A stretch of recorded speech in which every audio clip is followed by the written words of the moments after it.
Evangelio de Juan 1, estamos sondeando el gran misterio del Verbo, el Verbo en la eternidad, el Verbo en la creación, el Verbo hecho carne, etc. En el principio, dice el verso 1, Juan 1, en el principio, más bien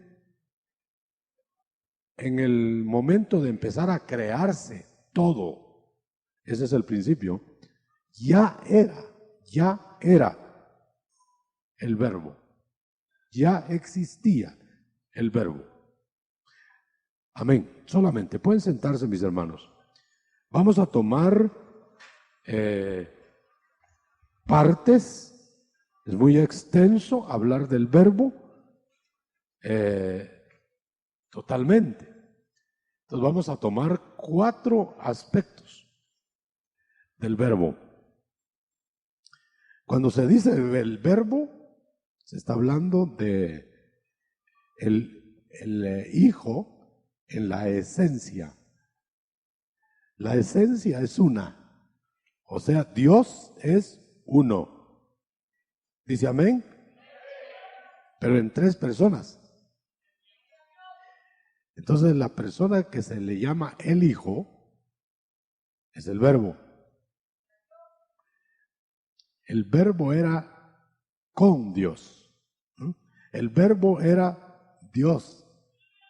Bueno, entonces era Dios y estaba con Él. Ya era otra personalidad. Muy bien, vamos a hablar de esto en la forma que nos permite el tiempo. Hay un Dios engendrado.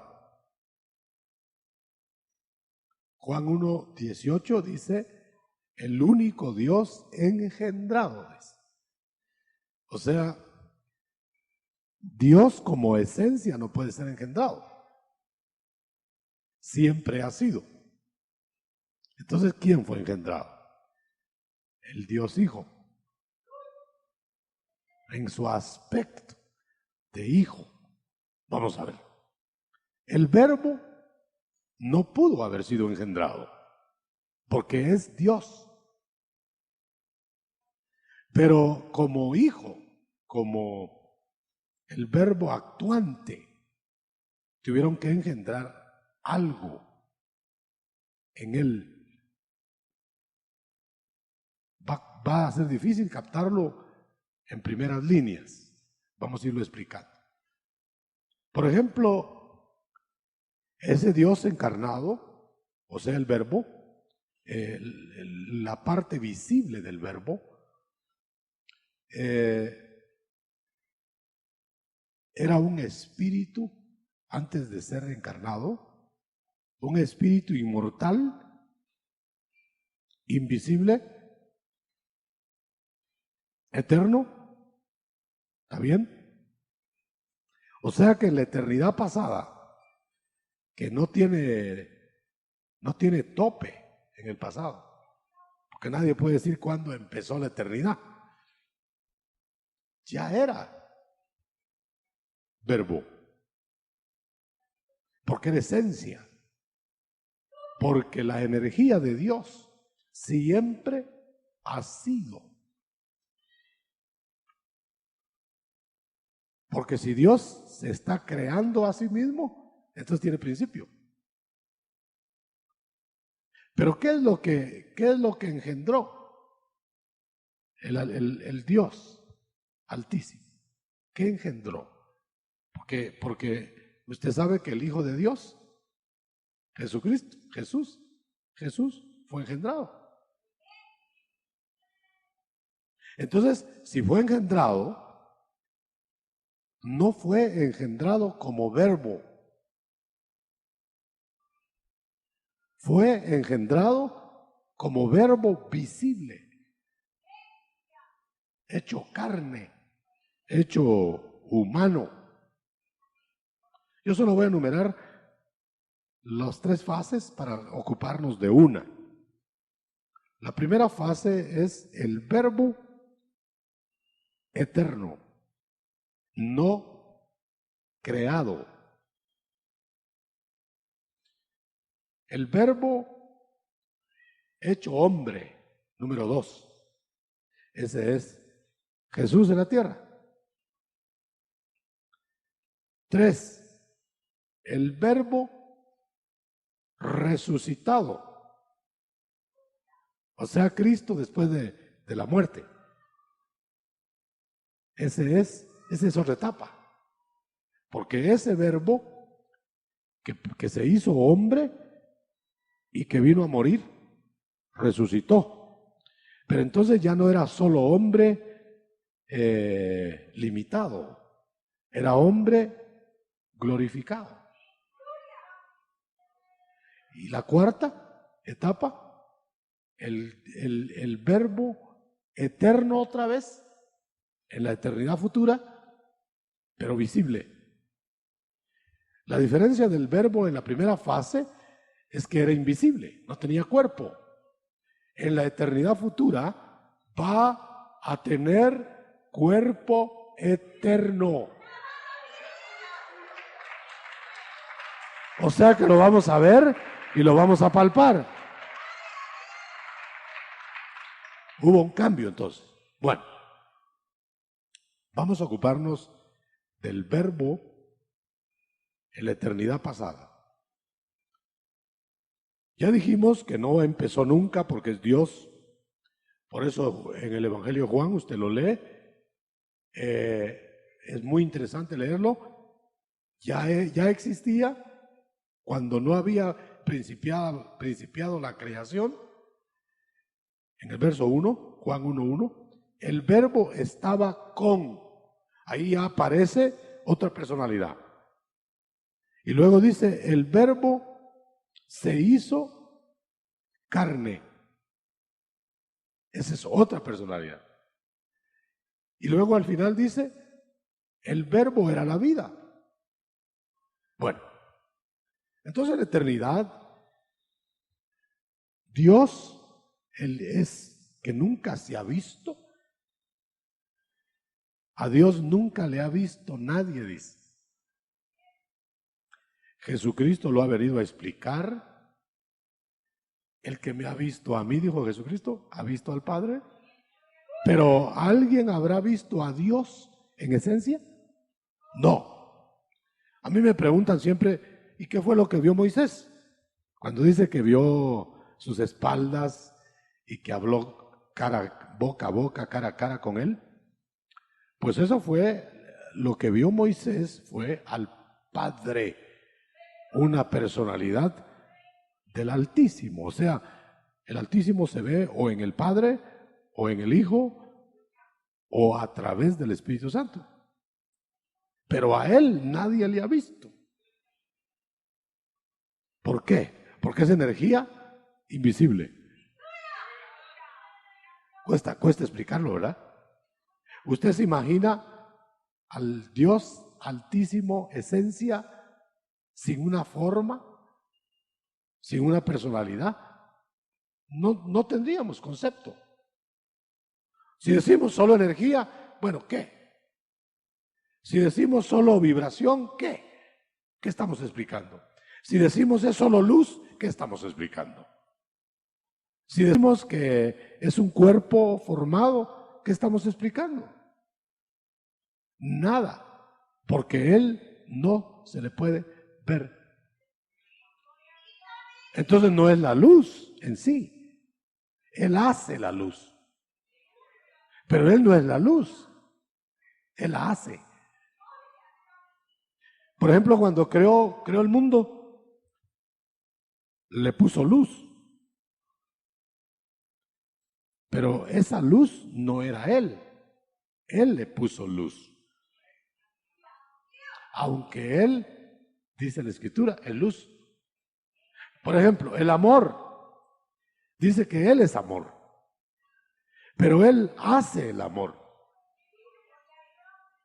Entonces no es en sí el amor. ¿Me va usted a considerar que estamos tratando de explicar lo inexplicable? Bueno, entonces ese verbo que usted sabe que en el Dios Altísimo es la esencia que envuelve a la divinidad, no hay jerarquías. Es decir, el Padre en la esencia no es mayor que el Hijo. El Hijo no es menor que el Padre. Sin embargo, cuando ya Cristo encarnado, que es el Verbo, ya estaba aquí, dijo, mi Padre es mayor que yo. ¿Por qué ya hay jerarquía ahí? Porque ya no está en la esencia, sino que se desprendió de la esencia para una misión. Tal vez ya se explica algo, ¿verdad? Muy bien. Ahora, en la eternidad pasada, el Verbo era eterno, pero él tenía que venir a cumplir una misión a la tierra. Tenía que entrar en el tiempo, porque él era eterno, ¿no? Pero ahora tenía que entrar a que le contaran los años. Entonces tenía que hacerse limitado, lo iba a limitar el tiempo, pero algo más grande todavía. Como tenía que venir a morir, tenía que hacerse mortal. ¿Cómo es posible pensar que el inmortal acepta para venir a la tierra a redimir, acepta hacerse mortal? Y no solo aceptó hacerse mortal, sino que murió. Vino a morir. Porque a ninguno se le va a ocurrir que el Verbo hecho carne vino a ser como que moría. No, murió. ¿Cuántos creen que murió? Quiero ver las manos bien altas. Sí, porque sabe usted que para creer que Cristo resucitó, tenemos que creer primero que murió. Si no, no resucitó. Y si Cristo no murió, entonces en la cruz tenía que haber hecho como que moría. Y eso no es así. Murió. Le dijo, Padre, en tus manos encomiendo mi espíritu. Aleluya.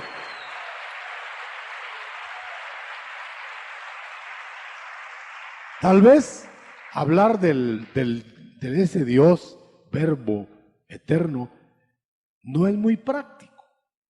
Tal vez estará diciendo usted ahí, bueno, ¿y qué práctico tiene eso para mí? Pasemos a lo más práctico. Dispuso el Altísimo que el Verbo tenía que venir a la tierra, y a eso es más práctico. Y no solo a predicar, tenía que venir a vivir con los mortales. Y lo que es más grande, como le dije ya, le dijeron, te tienes que hacer mortal como ellos y vivir con ellos. Acepto, dijo. Yo hago tu voluntad, dijo. Entonces te haré cuerpo. Bueno, quiere decir que cuerpo humano no tenía, porque se lo hicieron. ¿Qué fue lo que engendraron del Verbo? El cuerpo. Ahora, decir que al engendrar el cuerpo del Verbo, engendraron al Verbo, es un error. Engendraron lo que iba a ser el estuche del Verbo inmortal que se iba a hacer mortal en el estuche. Porque Dios inclusive al hombre lo creó para no morir. Pero claro, vino a la tierra y en el estuche humano murió. Pero los cementerios no se hicieron para el hombre. Mucho menos se iba a hacer una tumba para el Verbo. Pero sin embargo, el Verbo hecho carne estuvo en una tumba. Experimentó la misma muerte que las criaturas. ¿Con qué fin? con el fin de pagar en su cuerpo el pecado de todos.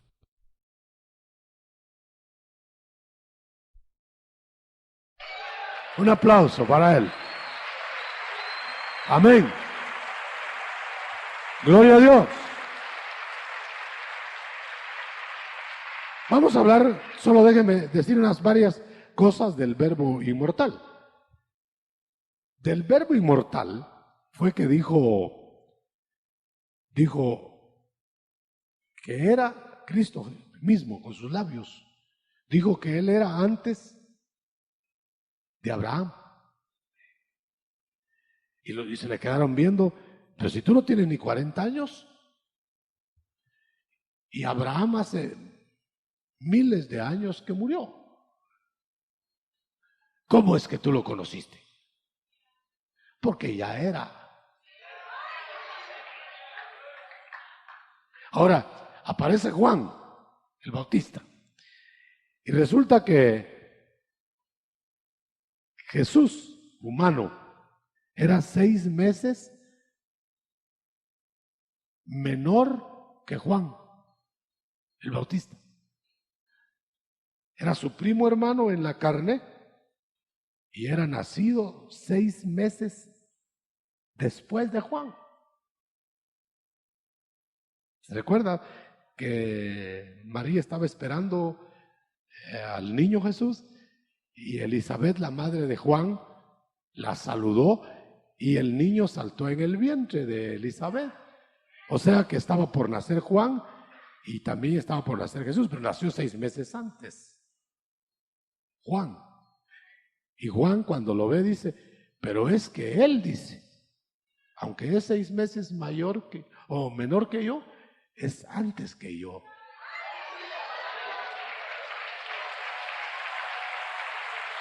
Entonces Juan está diciendo que ese era antes que él naciera. Bueno, o sea, el verbo. Antes que el mundo fuera creado, usted sabe que cuando Jesús vino al mundo, fue creado, fue engendrado miles de años después de la creación del mundo. ¿Cierto? Sin embargo, en Juan 1 dice que Él era antes que se creara el mundo. Entonces, ¿en qué quedamos? ¿Era antes que se creara el mundo? ¿O miles de años después que se creó aparece? Bueno, depende de quién estamos hablando. Si estamos hablando del verbo, ya era, porque Él creó el mundo. Usted sabe que el Hijo hizo el mundo y los mundos. Pero Jesús sí vino ya al mundo creado. Pero Él mismo lo creó.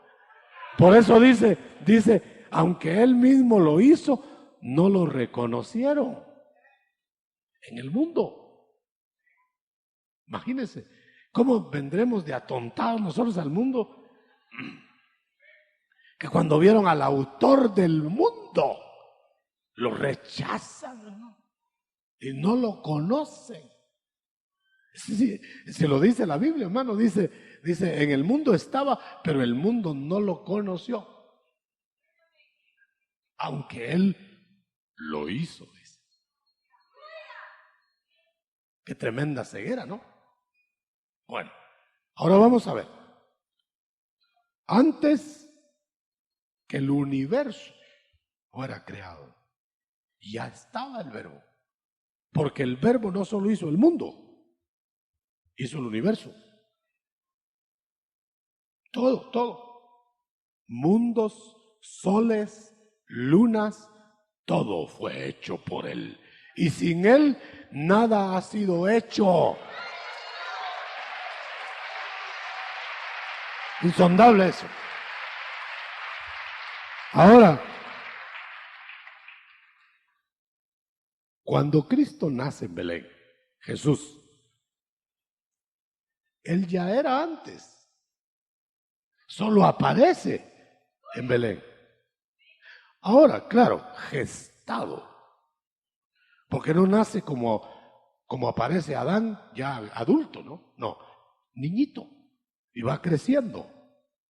Entonces, quiere decir que el Verbo no nació en Belén, pero Jesús sí. El estuche. Ahora, ese estuche que se llama Jesús, el Verbo, ¿cómo estaba compuesto? ¿Sería carne humana como la suya? Puesto que dice que era humano, tenía carne humana y carne que se podía morir. Ahora, ¿qué más tenía? ¿Tendría personalidad en el alma? Seguro. Mi alma está muy triste hasta la muerte. En Getsemaní tenía alma. ¿Tendría espíritu? Sí, porque dijo, cuando iba a morir, en tus manos encomiendo mi espíritu. Entonces tenía alma, cuerpo y espíritu. Pero esos tres no eran el Verbo inmortal, porque esto iba a morir en la cruz. Entonces, por eso cuando Él muere en la cruz físicamente, su cuerpo baja al sepulcro, muerto. No se hizo el muerto, ni tampoco hizo como que padeció. Eso hubiera sido una comedia. Él padeció, Él sufrió, Él murió. Ya levantó usted la mano que dice que cree que murió. Bueno, ahora ahí está la fase de Jesús. Jesús nace, crece y muere. Pero mire cómo nos dibuja la ruta nuestra. Pero resucita. Ahora yo le pregunto, con el trabajo que Cristo vino a hacer, usted y yo también nos va a pasar lo mismo.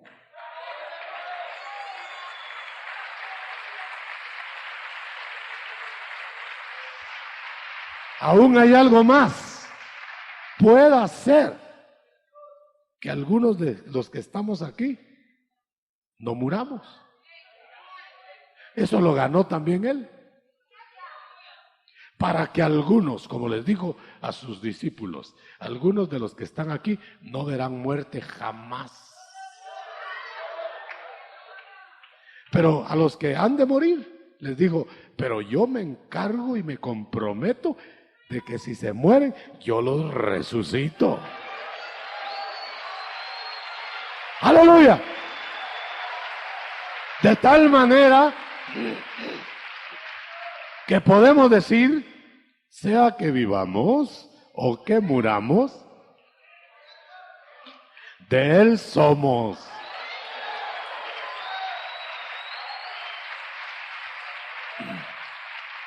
Los hermanos de Tesalónica, al ver que estaban muriendo muchos cristianos en su tiempo, le preguntaron a Pablo,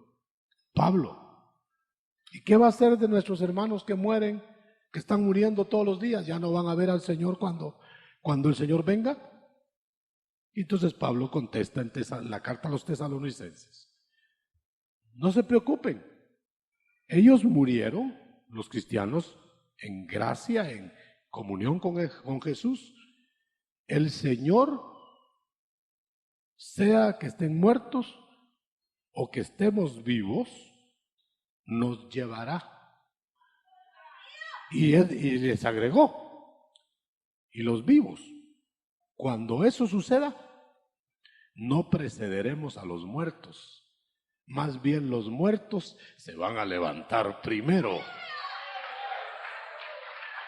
Bueno, si se van a levantar primero, dan mejor más ganas de estar muertos cuando venga el Señor. Entonces, se van a levantar primero los muertos. Por supuesto, los muertos en Cristo. Y luego los vivos, que vamos a estar, si estamos vivos, vamos a estar, y ahora nosotros estamos vivos y ahí está, ahí viene el Señor. Pues seguro que nos van a tener que transformar, porque como nos van a llevar vivos y ya no vamos a morir, tienen que transformar esto. Con los muertos el problema está arreglado, porque los levantan de la tumba y ya no se mueren. Pero nosotros los vivos, si estamos vivos, si no nos transformaran, pues habría peligro que del susto de volar nos moriríamos. Pero nos van a transformar y junto con los muertos para arriba. Gloria a Dios. Por eso el saludo de los cristianos al principio era Maranata. Cristo viene. Y algunos se sentían tristes porque a lo mejor iba al patíbulo a morir, cristiano, en los circos romanos. Y le decía a un hermano por allá, que de los que no iban al patíbulo, ¡Maranata! El otro era como para decir, sí, pero yo ya no lo voy a ver porque me voy a morir ahora. No, Maranata, de todos modos, Cristo viene por ti.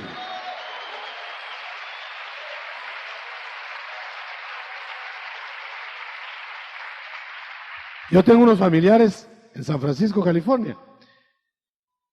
Y esta vez que llegué por allá, había muerto el padre de la familia. Y yo cada vez que llegaba por allá, le hablaba y estaba el anciano bien entusiasmado de que la venida del Señor, yo siempre hablando de lo mismo, y que el Señor viene y que esto y que el otro. Él estaba ilusionado. Pero esta vez que llegué, encontré que ya no estaba, había muerto.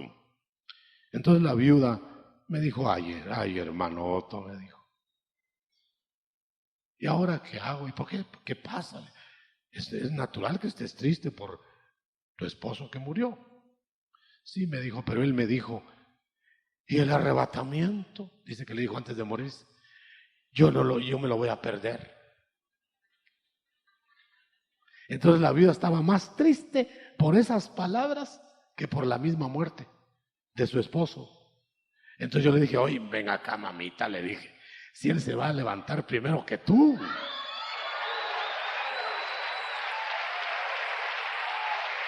Ah, no, me dijo.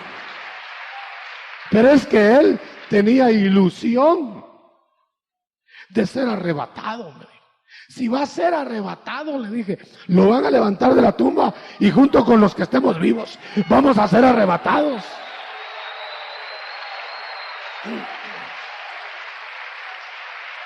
Mire, hermano, se le regresaron las lágrimas a la viuda, hermano. Ay, me dijo, le cambió la cara. Así es, y no lo habías entendido, mamita, le digo yo. Si cada vez que venía yo aquí les hablaba de lo mismo. Entonces él va a ser arrebatado también junto conmigo, me dijo. Sí, hermana. Y va a ir junto conmigo y vamos a ir para arriba. Que eso fue lo que le dijo Pablo a los de Tesalónica. Vivos o muertos nos van a levantar. Siempre y cuando hayamos muerto en comunión con Cristo. Un aplauso para él. Gloria. Gloria.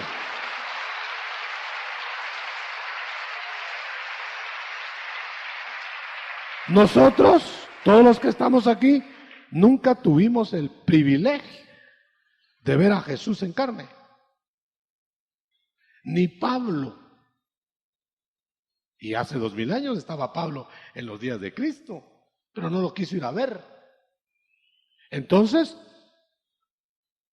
nosotros no vamos a ser privados de palparlo y verlo cuando regrese.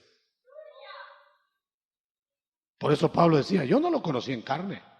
Él tenía el sentimiento que como creía que era un engañador, Cristo no lo fue a ver. Pero cuando lo vio en el camino de Damasco glorioso, él entendió que lo va a ver glorioso. Así que nosotros no lo vimos en carne, pero lo vamos a ver glorioso. A ver, todos los que lo van a ver glorioso. glorioso? Levante la mano.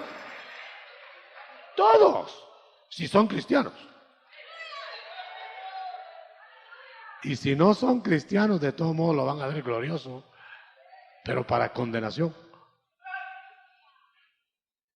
Pero yo digo, la mano levantada a todos, lo que le vamos a hacer glorioso para que nos lleve. Vamos a ver.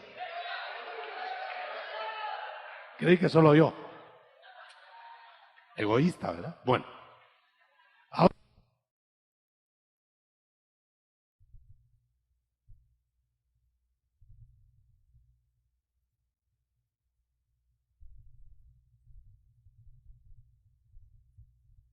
cuando Él aparezca, ¿a quién vamos a palpar? Porque lo vamos a palpar. Como Tomás, somos del 8º día nosotros. Como Tomás. Tomás metió su mano en el costado, las señales acá. Dijo, cayó de rodillas. Si tú eres. Nosotros vamos a hacer lo mismo. Dice Zacarías que va a mostrar sus manos y sus pies. Y nosotros lo vamos a ver. ¡Sí, Señor! Y le vamos a palpar. ¡Ay, tú eres, Señor!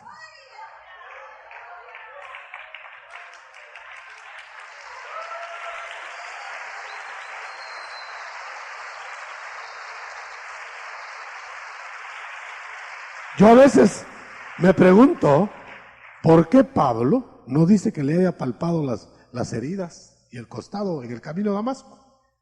Porque él lo vio, eso no fue visión, le apareció,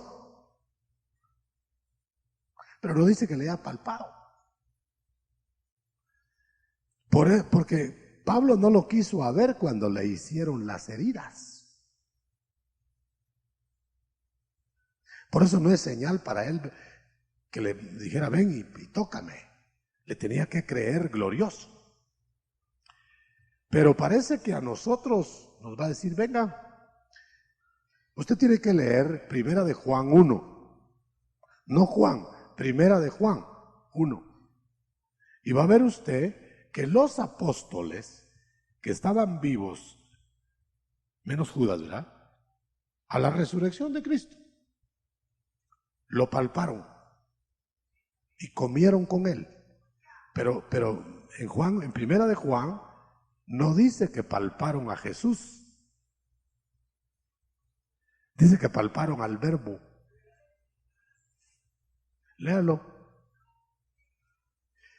Antes de la cruz, miles de gentes palparon a Jesús. Cuando les ponía las manos, cuando los tocaba para liberarlos, como aquella mujer encorvada, etc. Pero eso fue a Jesús.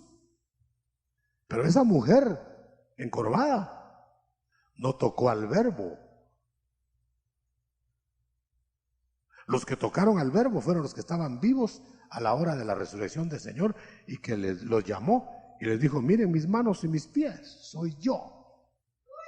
Y lo tocaron. Por eso dice que nosotros tenemos que verlo, oírlo, ya van dos, y palparlo. Pero lo vamos a palpar hasta que regrese. ¿Te entusiasma eso?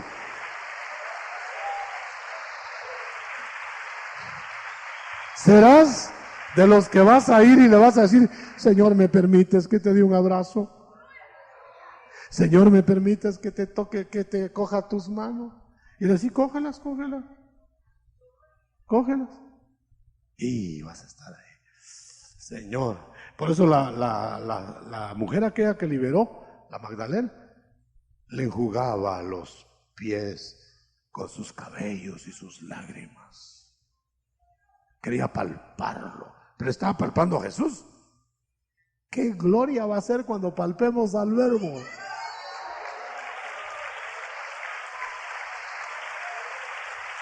¿Lo cree? A ver, ¿lo cree? Agite sus manos, ¿lo cree?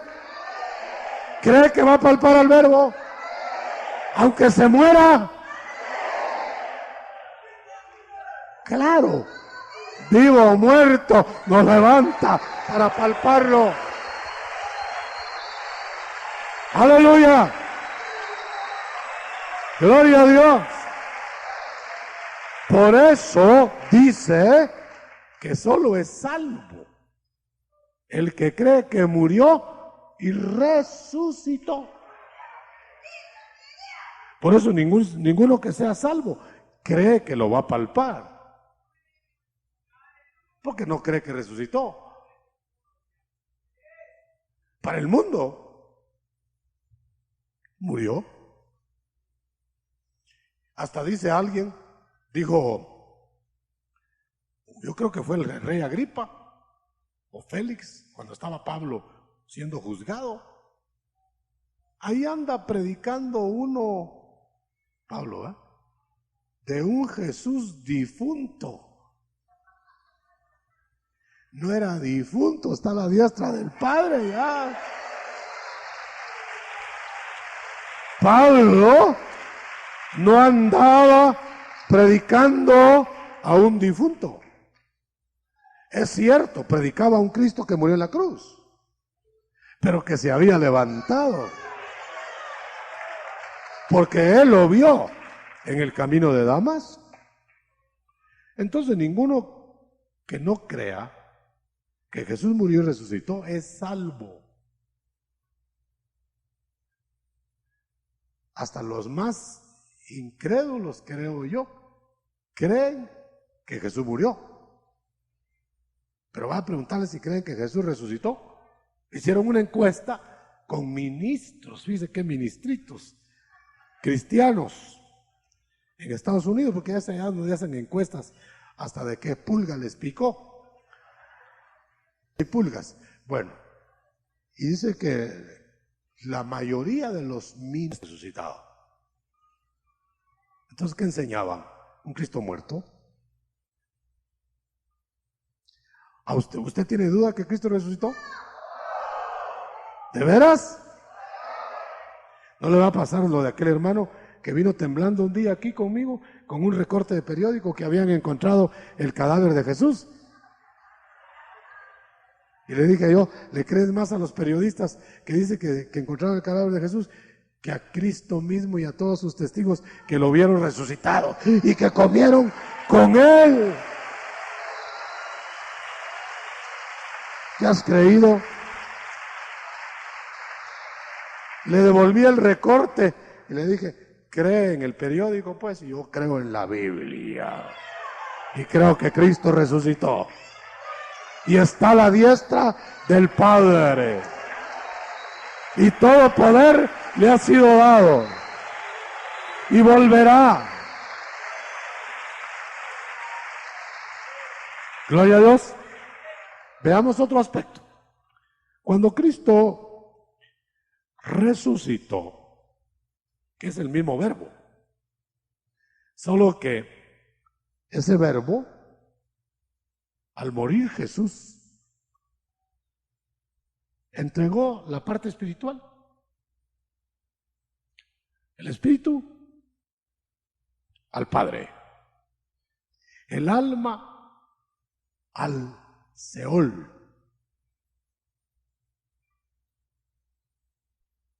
el cuerpo al sepulcro. Y cuando resucitó, ¿cómo hizo Dios? Le devolvió su espíritu, se juntó con su alma y levantó su cuerpo. Quiere decir que la operación del verbo concluye cuando levante el cuerpo. Ahora bien, a los que van a ser condenados, van a levantar los cuerpos, pero no van a ser integrados o reintegrados, porque dice, el espíritu del que muere en Cristo.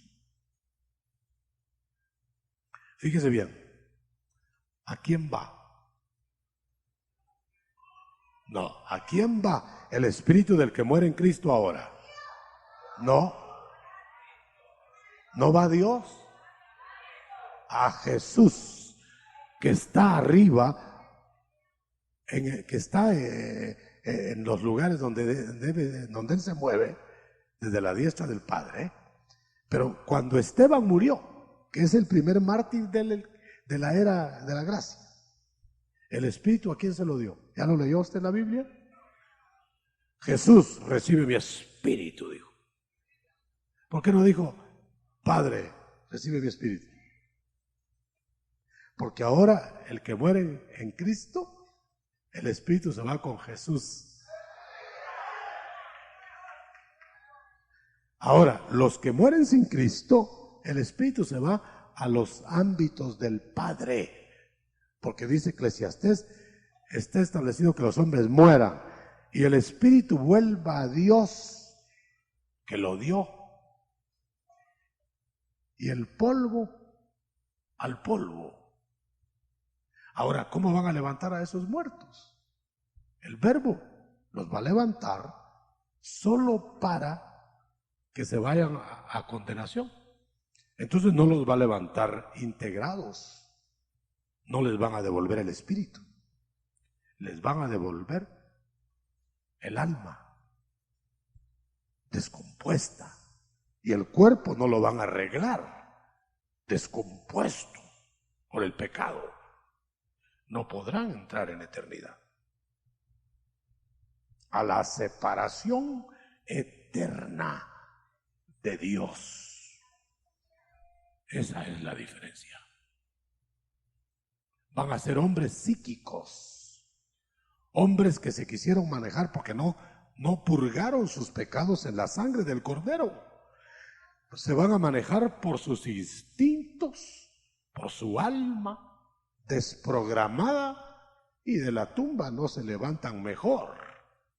Yo diría que se levantan un poco peor, o mucho peor, y se van a la condena. Duro decir esto, pero esa es la verdad bíblica. Unos a Dios, unos al reino y otros al lago de fuego. Yo sé que hay quienes, aquí no, pero hay quienes no creen que haya lago de fuego, que hay infierno. Hay unos que no creen ni siquiera que hay diablo, hermano. Pero eso despreocúpese, que no son ellos la pauta está en la Escritura, que dice que el que crea será salvo y el que no, lo condenan. Un aplauso para el Señor.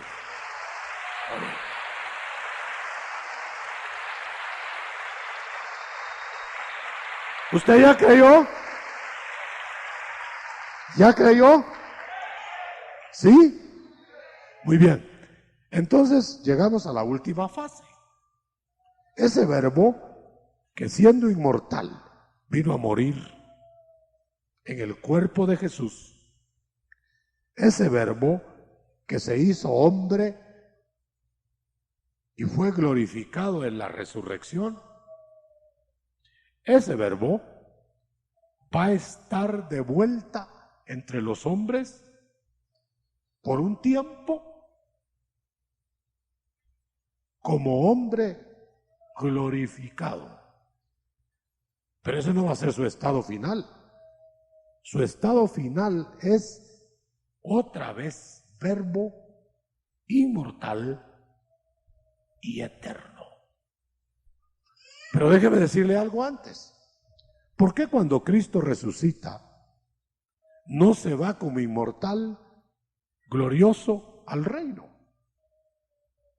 ¿Por qué se queda 40 días entre los hombres, mostrando un periodo en que no era todavía el glorioso eterno del reino, sino que era el hombre glorioso en su cuerpo ungido?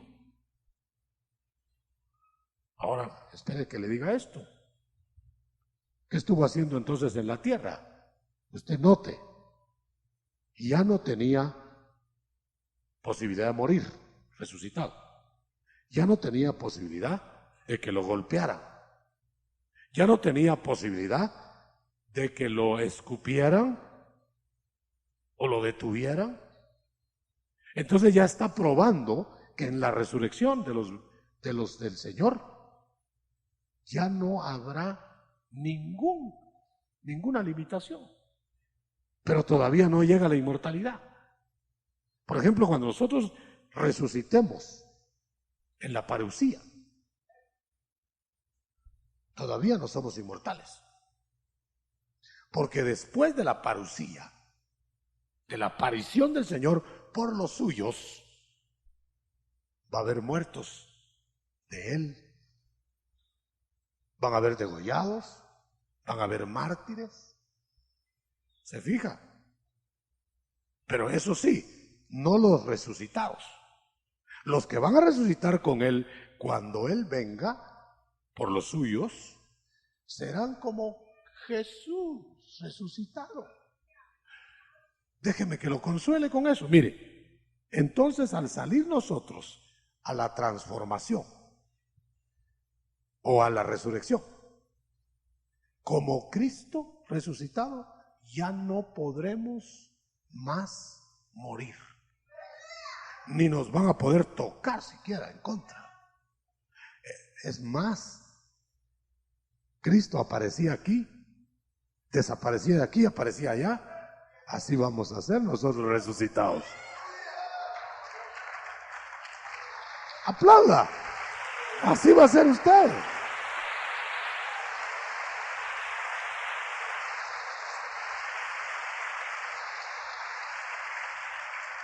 Jesús resucitado estaba ya sin poder morir, pero estaba entre mortales. Entonces nosotros vamos a tener un periodo de ministración ya sin poder morir, pero con gente que puede morir. Por ejemplo,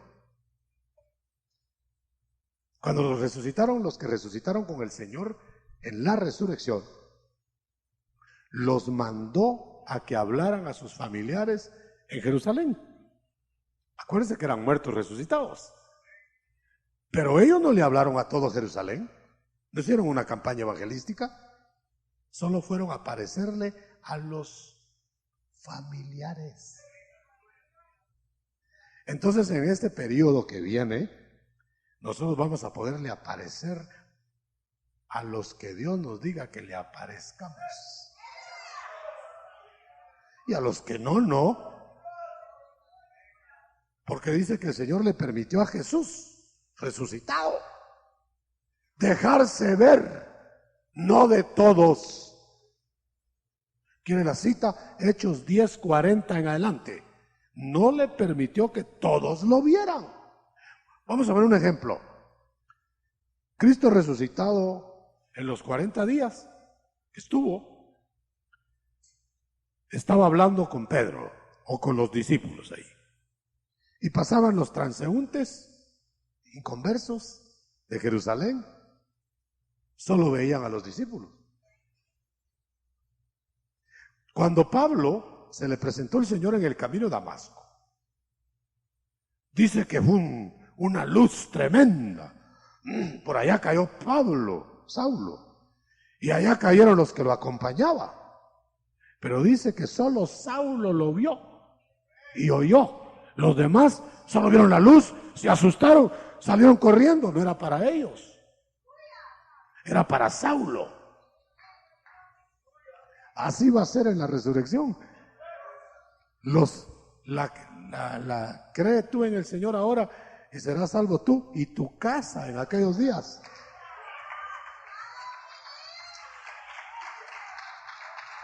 Quizá ahí vas a rescatar a los que no están siendo aparentemente rescatados hoy, fieles hoy. Quizá le vas a aparecer,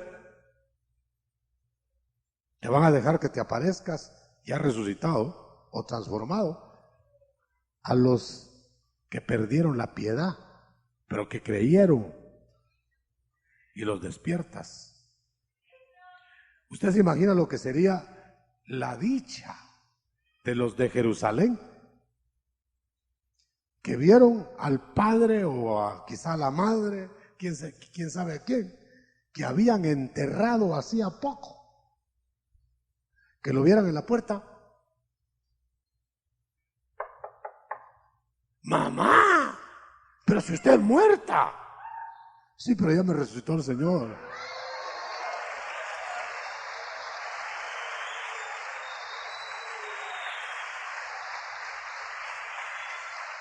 Sí, quizá llegó el papá.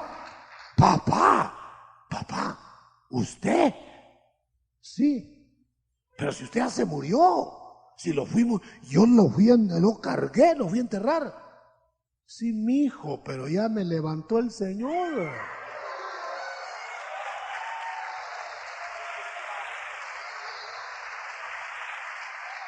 Yo voy a pedirle que levanten la mano los que creen que no estoy inventando esto. Es que está escrito. Se les aparecieron en Jerusalén a los suyos, dice. Pero no a todos. Ahí hubiera sido sencillo. Reúnase todo a Jerusalén. Va a haber una campaña para que todos crean. Los muertos que resucitó Jesús, todos van a estar aquí. Hasta Herodes se convierte, hermano. Solo escogidos. Le vamos a dar un aplauso al Señor porque eso viene.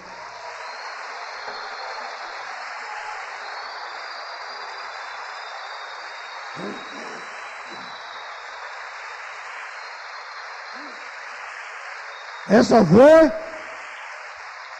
lo que Pablo dijo. Señor, yo ya te conocí como el ungido, como el Mesías, pero te quiero conocer en el poder de tu resurrección. Cuando Pablo esté vivo otra vez con el Señor, aquí, lo va a conocer en el poder de su resurrección.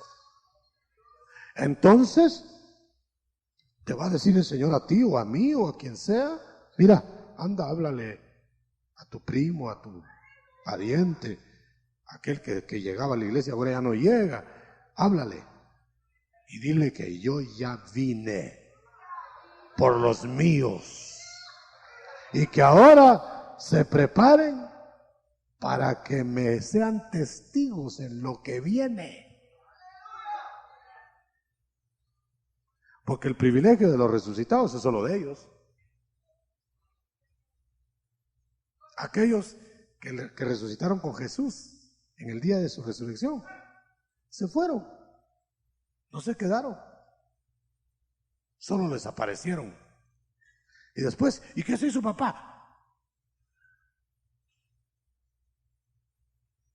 Porque unos son los celestes y otros van a ser los terrestres.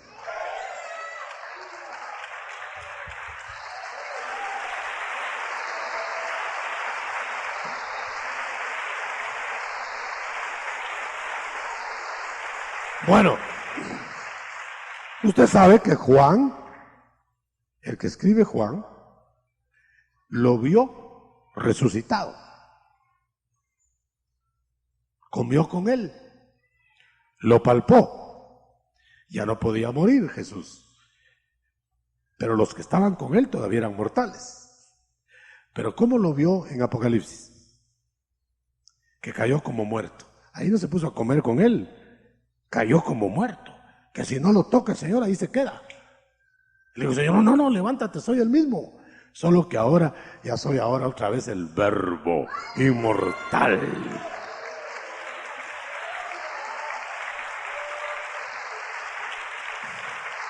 Mire, hermano, si usted no lee la Biblia, todo esto que le estoy hablando le van a parecer fantasías. Pero todo lo que le estoy hablando está escrito. De tal manera que yo no estoy imaginando que va a venir eso. Solo se lo estoy contando porque ahí está. Y entonces va a haber un periodo en que se van a juntar mortales e inmortales en la última campaña de salvación, como en el monte de la transfiguración. Usted sabe que en el monte de la transfiguración sucedió aquí, en el monte, pero también se desprendieron del monte y fueron a ver el reino en una nube. Son las dos esferas. Pero yo le voy a preguntar, antes de la esfera celeste se juntaron Moisés resucitado, Elías vivo, Jesús todavía no había ido a la cruz, Pedro, Juan y Jacobo, mortales de carne y huesos. Entonces en ese periodo de tiempo van a haber mortales de carne y hueso e inmortales, transformados y resucitados. Pero ese no es el reino eterno todavía, porque en el reino eterno que viene al final, cuando el Verbo es otra vez inmortal, pero visible, ya no habrá mortales, porque los mortales se habrán ido desde el juicio final al lago de fuego. Entonces el nuevo mundo se quedará solo lleno de inmortales. ¿Quiénes van a ser los inmortales?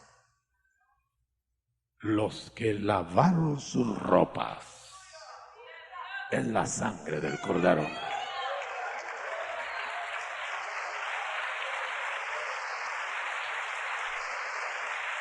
Yo voy a concluir. Usted sabe que al leer Apocalipsis encuentra usted que uno se los llevó, leyendo Tesalonicenses, se los llevó porque estaban limpios, consagrados, digámoslo mejor, porque sus ropas estaban blancas. Fíjese bien. Ropas blancas no quiere decir que nunca pecaron, porque no hay quien no haya pecado. Quiere decir que estaban arreglados, lavando a tiempo en la sangre del Cordero su ropa. Y viene el Señor y se los lleva. Pero usted no me va a negar que leyendo Apocalipsis, otros los encontró de blanco, pero manchados. Entonces les digo, un momento, ustedes se van a lavar la ropa a la gran tribulación. Porque los que están blancos, a cuentas, me los llevo, celestes. Ustedes se van a lavar las ropas en la sangre del Cordero en medio de la gran tribulación. O sea que hay salvos de dos clases. Salvos que el Señor cuando vino los encontró de blanco, a cuentas, y salvos que los encontró dormidos y con la ropa que más parecía gris que blanca. Y le dijo, no, así no me los llevo, porque yo voy a formar un cuerpo sin mancha y sin arruga. Yo le voy a leer Apocalipsis y con eso termino. Apocalipsis me parece que es 7.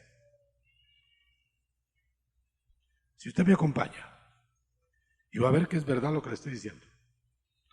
En Apocalipsis 7 dice, y esos, ojalá que no me haya equivocado, hermano, y esos que vienen de vestidos blancos, 14, ¿verdad? 7, 14. Óigalo bien. Y estos que visten túnicas blancas, 13, ¿quiénes son? Los vio Juan, pero los vio Juan todavía en la tierra. Salvos, pero en la tierra. Y óigalo, aquí está clarísimo, ¿no? Que no le va a quedar duda. Duda de lo que yo le diga, pero no de lo que aquí dicen. Vamos a ver. Dice, lo leo. Yo le respondí, después que preguntó, ¿quiénes son estos? ¿Y de dónde han venido? Dijo Juan. Estos son los que van llegando de la gran tribulación, ¿oyó? Y lavaron sus ropas y las blanquearon en la sangre del Cordero. ¿En dónde? En la gran tribulación. ¿Por qué entraron de blanco a la gran tribulación? Porque no estaban tan blancos.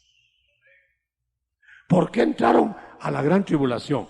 ¿Para matarlos y salir de ellos? No, para que ahí despertando hicieran lo que no hicieron antes, consagrarse. Lave sus ropas ahí. Entonces usted nota, el Señor a unos los llevó porque ya estaban lavadas sus ropas y a otros los mandó a lavarlas para llevarlos a la tierra de provisión. Pero a ellos ya no los levanta en arrebatamiento. Quiere decir que el premio de la consagración